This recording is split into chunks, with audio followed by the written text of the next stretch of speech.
तो उसी के फर्माबरदार हो जाओ और आजिजी करने वालों को खुशखबरी सुना दो। ये वो लोग हैं कि जब अल्लाह का नाम लिया जाता है तो उनके दिल डर जाते हैं और जब उन पर मुसीबत पड़ती है तो सब्र करते हैं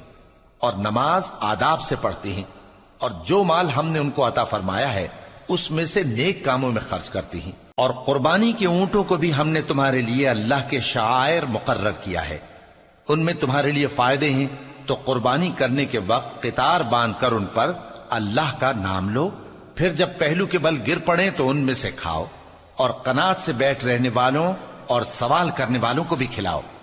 इस तरह हमने उनको तुम्हारे जेरे फरमान कर दिया है ताकि तुम शुक्र करो।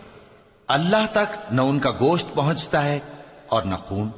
बल्कि उस तक तुम्हारी परहेजगारी पहुंचती है। इसी तरह अल्लाह ने उनको तुम्हारे जेरे फरमान कर दिया है ताकि इस बात के बदले